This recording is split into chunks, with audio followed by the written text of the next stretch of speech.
took in my husband's parents, but they moved my sister-in-law and her family in without asking. When I said, "This isn't what we agreed on," my husband replied, "It's just for a few days." 3 months later, her kids were calling my house their home. So I called a locksmith while they were out. "You can stay with your parents now," I said, tossing the key.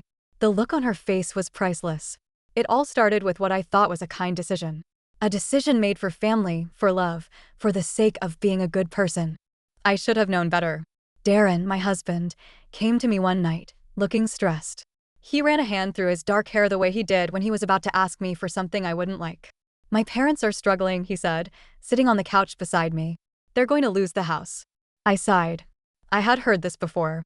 His parents, Martha and Roger, weren't exactly the most financially responsible people. They had refinanced their home multiple times, taken out loans, and spent way more than they earned. Now, it had finally caught up with them. "They don't have anywhere else to go," Darren continued, taking my hand. I was thinking, maybe they could stay with us. Just until they figure things out. I hesitated. We had a nice home, a 3-bedroom house in a quiet neighborhood. It wasn't a mansion, but it was ours. My sanctuary. "Just them?" I asked carefully. "Of course," he assured me. "Just Mom and Dad." I studied his face. He looked sincere. Desperate even. I knew he felt guilty. They were his parents, after all. After a long pause, I nodded. "All right, but just them. And only for a little while." He kissed my forehead, thanking me over and over. I wanted to believe this would be fine. That we were just helping out family. That I wasn't making a huge mistake. I was wrong. The first few weeks were tolerable. Martha and Roger moved into the guest bedroom, which I had spent days clearing out for them. Martha, to her credit, at least tried to help around the house. But Roger?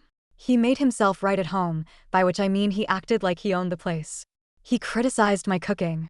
"You don't put enough salt in anything," he grumbled at dinner one night, pushing his plate away like a child. He took over the living room. "This chair isn't comfortable," he said one afternoon, dragging one of my armchairs into the garage to fix it. When I protested, he just waved a hand at me. And worst of all, he complained about my work schedule. "She's always out," he told Darren when he thought I wasn't listening. What kind of wife is never home to take care of her husband? I clenched my fists. I worked full-time, while Darren's job allowed him to work from home. Yet somehow, I was the problem? But I bit my tongue. Because they were Darren's parents. Because I had agreed to this. Because I told myself it wouldn't last forever. Then, one day, I came home to find an unfamiliar car in the driveway. I stepped inside and immediately felt something was off. There were extra shoes by the door. Luggage stacked against the wall. And then I heard it, children laughing. I walked into the living room and nearly dropped my purse. There, on my couch, was Candace, Darren's younger sister, sprawled out with a blanket over her legs. Her 2 kids, Jackson and Mia, were running around like they owned the place. Darren stood nearby, looking guilty. "Hey, babe," he said awkwardly. "What's going on?" I asked, my voice sharper than I intended. Candace smiled like she had every right to be there. "Oh, hey. Sorry for the surprise. We just needed a place to crash for a few days." I stared at Darren. "A few days?" I repeated. He shifted uncomfortably. "Yeah, just until she figures things out." I felt my blood pressure rise. "So you just let them move in without asking me?" Candace scoffed. "It's just temporary. We're family." I turned to Martha and Roger, expecting them to say something, maybe acknowledge that this was my house. But they just sat there, silent. I wanted to scream. But I didn't. Because I was exhausted. And because I didn't want to start a fight in front of the kids. So I swallowed my anger and walked away. Big mistake. A few days turned into a week. A week turned into 2. Then a month. Candace and her kids made no move to leave. If anything, they settled in more. Jackson, her oldest, started calling my house home. One day, I walked into my office, and found him sitting at my desk, using my computer. "What the hell are you doing?" I snapped. He barely looked up. "Mom said I could use it." I turned to find Candace standing in the doorway, arms crossed. "I figured it was just sitting there," she said defensively. I saw red. That night, I confronted Darren. "This isn't what we agreed on," I said, arms crossed. "Your sister was supposed to stay for a few days." He sighed, rubbing his temples. I know, but she's in a tough spot. Where else would she go?" "With your parents," I shot back. "They're her parents, too." He had no answer for that. I pointed toward our bedroom door. "I want them out. This week." Darren hesitated. Then, instead of agreeing with me, his wife, he muttered, "Just give them a little more time." I stared at him. Something inside me snapped. The next morning, I overheard Candace on the phone. "Yeah, I think we'll be here for a while," she said casually. "The kids are settled. It's just easier this way." I stood there, gripping my coffee mug so tightly I thought it might break. That was it. I was done. That afternoon, I made a call. To a locksmith. By the time Candace and her kids went out for the day, I had every lock in the house changed. Then I packed up their things, every last bit of it, and set them outside on the curb. When she returned, she stopped dead in her tracks. What the hell is this?" I stood on the porch, arms crossed. "You can stay with your parents now," I said, tossing her a key. Her face twisted in shock. Then rage. "You're kicking me out," she screeched. I raised an eyebrow. "This isn't what we agreed on, right?" She turned to Darren, expecting him to do something. But for once, he was silent. The look on her face was priceless. Candace stood there, her mouth opening and closing like a fish gasping for air. Her kids, Jackson and Mia, looked confused as they stood beside her, their backpacks still slung over their shoulders. "You're serious?" she finally sputtered. I didn't flinch. "Dead serious." Her face turned red. "You didn't even warn me." I let out a short laugh, unable to help myself. "Oh, you mean the way you didn't warn me when you moved into my house?" Martha and Roger came rushing out from the guest room, drawn by the commotion. Martha immediately went into panic mode. "What's happening?" she asked, her eyes darting between me and Candace's stuff on the curb. Candace spun toward her, voice shrill. "She threw us out. Mom, she actually locked us out of the house." Martha gasped like I had just committed a crime. "You what?" Roger scowled. "You can't do that. I turned to him, my patience completely gone. "Yes, actually, I can," I said. "Because it's my house. Not yours. Not hers. Mine." Darren finally decided to speak up. "Babe, don't you think this is a little extreme?" His voice was cautious, like he already knew I wasn't going to like what he was saying. I turned to him slowly, barely able to contain my rage. "Extreme?" I repeated. "You want to talk about extreme? Because I think it's pretty extreme that your sister moved into my house without my permission. I think it's pretty extreme that I've been ignored every time I said I wasn't okay with it. I think it's pretty damn extreme that I had to go behind my own husband's back just to reclaim my own home." Darren ran a hand through his hair, looking exhausted. No, I cut him off, stepping closer. "You don't get to, just me. I have been patient, Darren. I have bent over backwards for your family. But I am done. She is leaving. Today." Martha clutched her chest like she might faint. "But where will they go?" I gave her a pointed look. "With you." Roger let out a bitter laugh. "Oh no. No way. We don't have the space." I crossed my arms. "Neither do we." Silence. Candace was still frozen in shock. Jackson and Mia were looking between the adults, clearly sensing the tension, but not fully understanding it. Darren turned to me, desperation in his eyes. "Can we at least talk about this inside?" "No," I said firmly. "Because the second we step inside, you'll try to make me back down. And I'm not backing down." Candace shook her head, laughing bitterly. "You're unbelievable." I tilted my head. "No, Candace. You're unbelievable. You moved into someone else's home, took advantage of their kindness, and then had the nerve to act like you deserved to be here." She scoffed. "I thought we were family." "Oh, don't pull that," I snapped. "Family respects each other. Family doesn't use each other. Family doesn't sneak around behind someone's back and then get mad when there are consequences." Martha was still shaking her head, muttering under her breath. Roger looked ready to start an argument, but for once, I didn't care. Darren, though. Darren was looking at me like I had just transformed into someone he didn't recognize. And maybe I had. Maybe I had finally grown a spine. Candace let out a heavy sigh, then turned to her kids. "Come on, let's go." The kids didn't argue. They simply followed her as she stormed down the driveway toward her car. She snatched up her bags, throwing them into the trunk with more force than necessary. Then, right before she got in the car, she turned back and pointed at Darren. "I hope you realize what you just let her do." Darren didn't respond. The car door slammed shut. The engine roared to life.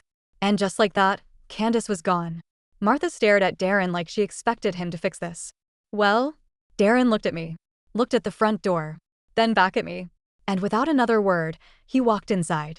I followed, my heart still pounding. I closed the door behind me, my hands still shaking with leftover adrenaline. The silence in the house was deafening. Darren stood in the middle of the living room, rubbing his temples like he was nursing a headache. Martha and Roger were still outside, but I knew they wouldn't stay out there forever. I folded my arms. Are you mad at me? He let out a humorless chuckle. Mad at you? I don't even know what to say to you right now. I scoffed. You don't know what to say? Try. Thank you for putting up with this circus for months without losing my mind. He turned to me, eyes filled with something I couldn't quite place. You didn't have to humiliate her like that. I laughed sharply. Oh, please. Candace has no shame. She moved in without asking, took over my house, and then told people she was planning to stay for the long run. And I'm the bad guy for finally doing something about it. Darren sighed. You could have handled it differently. I felt something snap in me. Oh, you mean like how you handled it? By lying to me? By letting them stay even when I said no? By ignoring me every time I tried to talk to you about it?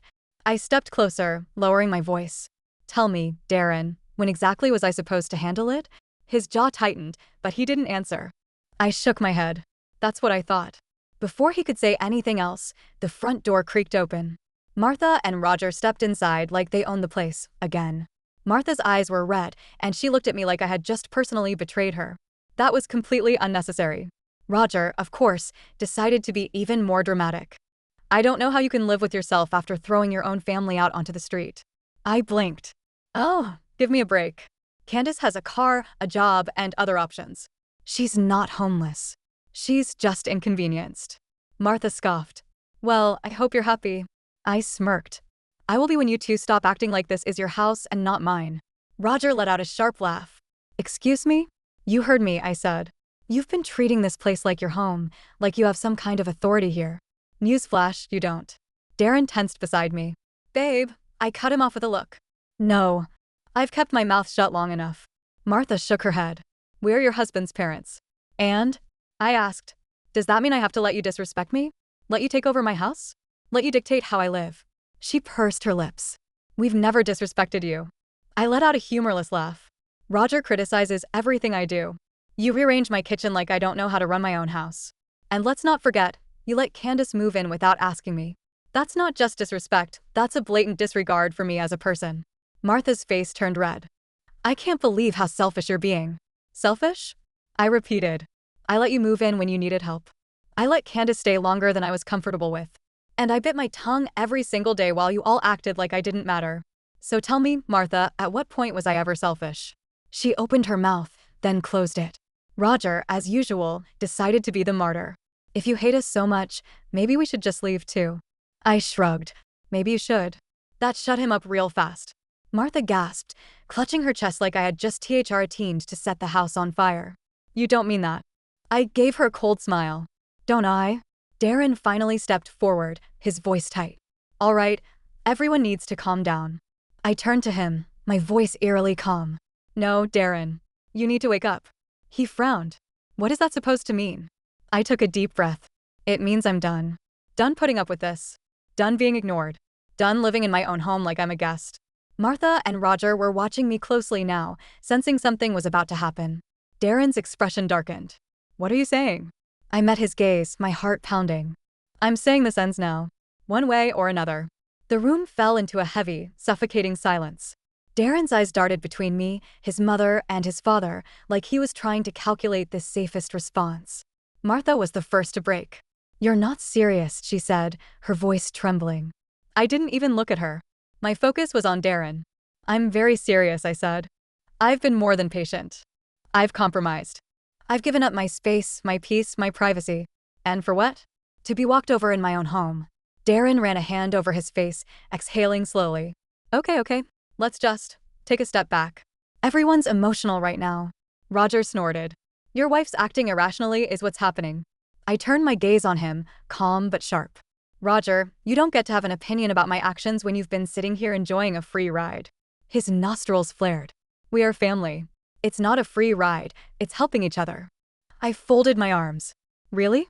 Because when I asked you to help out with bills, you said you didn't have the means right now. I looked at Martha. And when I suggested you chip in for groceries, you said, that's Darren's job as the man of the house. I shifted my gaze back to Roger. So tell me, exactly what help am I getting in this arrangement? Martha's face twisted into something ugly. I knew it. This was always about money for you. I let out a bitter laugh. No, Martha. This was about respect. And you have none for me. Darren stepped between us, raising his hands. All right, enough. This is going too far. He turned to me, his voice softer. Babe, I get that you're upset, but let's just take a breath, okay? I tilted my head. Are you about to ask me to compromise again? His lips pressed into a thin line. I'm asking you to be reasonable. I took a slow step forward, lowering my voice. No, Darren. You be reasonable. You let them move in without asking me. You let Candace stay when I told you I wasn't okay with it. You let your parents treat me like an outsider in my own home. And now, when I finally stand up for myself, I'm the problem. He sighed. That's not what I'm saying. Then what are you saying? Silence. He couldn't answer. Because he knew I was right. Martha sniffled dramatically. I never thought you'd be so cruel to us after everything we've been through. I turned to her, eyes cold. You mean after everything I've been through? Roger shook his head. You don't get it. You don't understand family. I stared at him for a long moment before laughing softly. No, Roger. You don't understand boundaries. Darren looked at me, his brows knitting together. So what do you want me to do? I took a deep breath, steadying myself. I want you to choose, I said. His expression flickered with panic. Choose. I nodded. Yeah, because I'm done living like this. So either they go, or I do. Martha gasped. You wouldn't. I kept my eyes on Darren. Try me. His face paled. Babe, you're not thinking straight. No, Darren, I said, voice firm. For the first time in a long time, I am. Martha and Roger were frozen, waiting for his response. But I already knew the answer. And the moment it left his lips, I felt something inside me break. Darren stared at me, his mouth opening and closing as he struggled to find the right words. But there weren't any. I had backed him into a corner, and he knew it.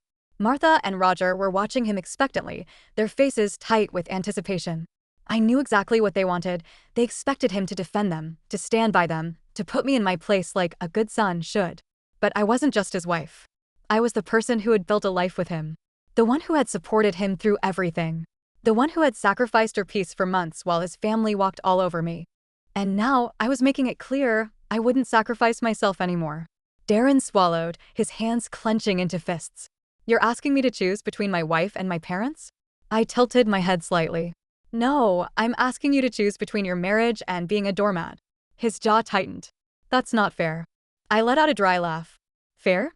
Fair would have been you actually listening to me months ago instead of dismissing me at every turn. I took a deep breath, my voice steady but firm. I am not the villain here, Darren. I have been more than patient. But I will not be ignored in my own home anymore. Martha clutched her chest. You're forcing him to abandon his own family? I turned to her slowly. No, Martha. I am forcing him to be a husband. Roger scoffed. What a load of, I held up a hand. No, Roger. We're done here.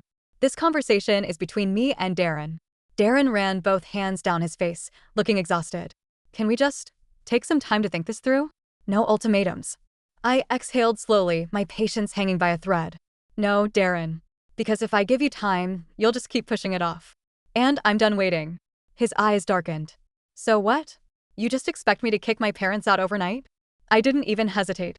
Yes, Martha gasped, turning to Darren. You can't seriously be considering this. She's manipulating you. I laughed. No, Martha. I'm giving him a choice. Something none of you ever gave me. Roger muttered something under his breath, shaking his head. Darren looked at me, then at his parents. He was torn, and I could see it all over his face. But I didn't feel bad. Not anymore. Because I had spent months feeling like a stranger in my own home. Months feeling disrespected, ignored, cast aside like my feelings didn't matter. And now he had a choice. Either he finally put our marriage first, or I'd make the choice for him. The silence stretched between us, heavy and suffocating. And then, finally, he spoke. And the moment the words left his lips, I knew. I knew what I had to do. Darren exhaled sharply, his shoulders sagging under the weight of his choice. He glanced at his mother, then his father, then back at me. I can't just throw them out, he said, his voice low. I nodded, already expecting that answer. Got it. His forehead creased. What do you mean, got it? I gave him a tight smile, then turned on my heel and walked upstairs. Darren hesitated before following. What are you doing? I didn't answer. I went straight to our bedroom, grabbed my suitcase from the closet, and tossed it onto the bed. The sound of the zipper echoed in the room as I yanked it open and started packing. Darren's voice turned frantic. Wait. What are you doing? I didn't stop. I told you, Darren. Either they go or I do. I folded a few shirts, shoved them into the suitcase. And since you've made it clear they're staying, that means I'm leaving. He ran a hand through his hair. Babe, come on. Be reasonable. I laughed bitterly. Reasonable? Reasonable would have been you standing up for me months ago. Reasonable would have been you actually acting like my husband instead of your mother's obedient little soldier. I zipped up my suitcase with a sharp tug. But you made your choice, and now I'm making mine. I rolled my suitcase toward the door, but Darren blocked my way. No, no, no. This is insane. You're really leaving. I met his eyes, letting him see just how serious I was. Yes, he swallowed hard. Where are you gonna go? I shrugged. Doesn't matter. Anywhere but here. His breathing turned heavy. Babe, please move, I said. He hesitated. So I did something I knew would make it real for him. I pulled my wedding ring off my finger and set it down on the dresser. The sound of metal against wood was deafening. Darren's face crumpled. You're serious? I nodded. I was serious the first 10 times I told you I wasn't okay with this. You just didn't listen. He stepped aside, stunned into silence.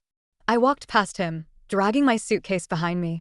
When I reached the bottom of the stairs, Martha and Roger were standing there, their arms crossed. Martha scoffed. Oh, don't be so dramatic. I smiled. I'm not being dramatic. I'm being smart. Roger muttered. So that's it? You're running away. I laughed. No. I'm leaving you to deal with the consequences of your actions. I tilted my head. Enjoy your new home with your son. I hope you're comfortable. And then I walked out the front door, stepping into the cool evening air. For the next week, I ignored every single call from Darren. I stayed at a hotel, enjoying the peace and quiet. No Martha rearranging my kitchen. No Roger making passive-aggressive comments. No Candace sneaking around like a squatter. Just me in total, blissful silence.